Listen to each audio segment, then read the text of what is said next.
అందరికీ నమస్కారం. నేను మీ స్వప్న. నిన్నటి హెల్త్ టిప్ చాలా బాగా రెస్పాన్స్ వచ్చిందండి. ఈరోజు మళ్ళీ ఇంకొక కొత్త టిప్‌తో వచ్చాను. ఈరోజు ఆకుకూరల గురించి డిస్కస్ చేద్దాము.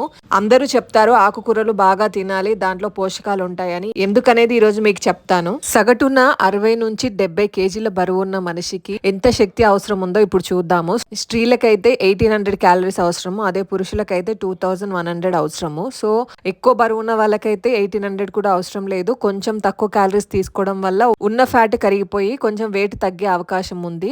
అయితే ఇప్పుడు మనం డిస్కస్ చేసే కూరగాయల టాపిక్ లో ఏంటంటే క్యాలరీస్ కౌంట్ చాలా తక్కువగా ఉంటుంది. మనం ఇప్పుడు ఒక్కొక్క ఆకుకూరలో ఎంత క్యాలరీస్ ఉంటాయో నేను చెప్తాను.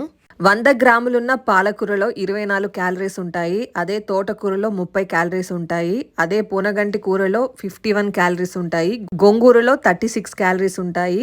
క్యాబేజీలో 21 క్యాలరీస్ ఉంటాయి. చుక్క కూరలో 20 క్యాలరీస్ ఉంటాయి. నేను ఇప్పుడు చెప్పిన ఆకుకూరలు ప్రతిసారి మనం ఇంట్లో వండుకునేవి. అవన్నీ వచ్చేసి 20-50 క్యాలరీస్ మాత్రమే ఉన్నాయి. అదే కప్పు రైస్ లో వచ్చేసి 360 క్యాలరీస్. అంటే పాలకూరని 15 టైమ్స్ ఎక్కువ వండినట్టు. సో 100 గ్రామ్స్ పాలకూర 24 క్యాలరీస్. అంటే మనం ఇప్పుడు 15 సార్లు అంటే 1500 గ్రాములు కూర వండుకున్నట్టు లెక్క.